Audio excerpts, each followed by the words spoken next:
श्री सद्गुरू ब्रह्मचैतन्य गोंदवलेकर महाराज यांचे 2 फेब्रुवारीचे प्रवचन. नामाने सद्बुद्धी उत्पन्न होते. कौरवांनी पांडवांना निदान 5 गावे तरी द्यावीत, म्हणजे युद्धाचा प्रसंग टळेल. म्हणून भगवान श्रीकृष्ण स्वतः दुर्योधनाकडे शिष्ठाई करण्याकरिता गेले. त्यावेळी दुर्योधनाने सांगितले की, देवा, तू म्हणतोस ते सर्व बरोबर आहे. न्यायाच्या दृष्टीने तू म्हणतोस तसे काहीतरी करणे जरूर आहे, पण तसे करण्याची मला बुद्धीच होत नाही. त्याला मी काय करू? तू सर्व सत्ताधीश आहेस, तर मग माझी बुद्धीच पालट, म्हणजे सर्वच प्रश्न एकदम मिटेल. परंतु तसे काही न होता पुढे युद्ध झाले हे प्रसिद्धच आहे. तीच स्थिती रावणाच्या बाबतीतही दिसते.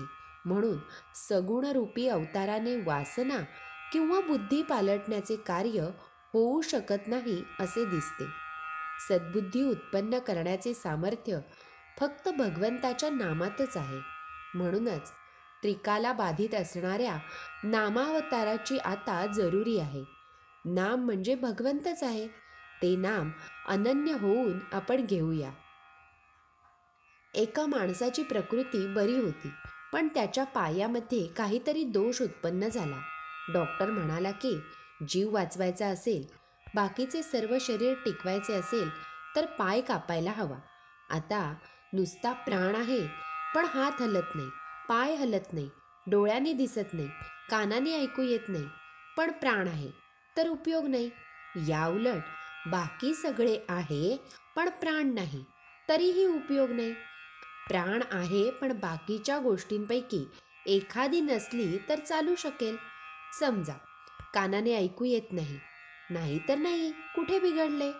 उपासना, अनुसंधान हे प्राणासारखे समजावे. बाकी व्याप आहे तो शरीराच्या इंद्रियांप्रमाणे समजावा. यात भगवंताचे अनुसंधान चुकले तर प्राणच गमावल्यासारखे आहे. ते सांभाळून जे करता येईल तेवढेच करणे जरूर आहे. ते न सांभाळता बाकीच्या गोष्टी केल्या तर अति निराशा आहे.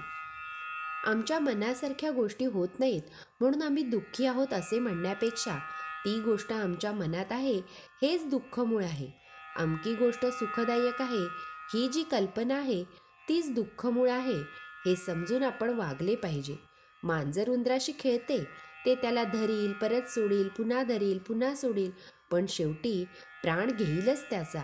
तसे काळ आपल्याशी करतो आहे. आशेत गुंतवून ठेवील, पुढे जाईल. आपण पहिल्यापासूनच हे ओळखून राहावे की असे गुंतून राहण्यात काही फायदा नाही आणि अनुसंधान ठेवले तरच मनुष्याचे कल्याण होईल, नाहीतर फार कठीण आहे. मी म्हणणारे, दुसऱ्याला ज्ञान सांगणारे विद्वान, शास्त्री, पंडित सर्व खरे भ्रमातच आहेत. म्हणून म्हणतो, एक करा, अनुसंधान टिकवून जेवढे करता येईल तेवढेच करा. श्रीराम समर्थ.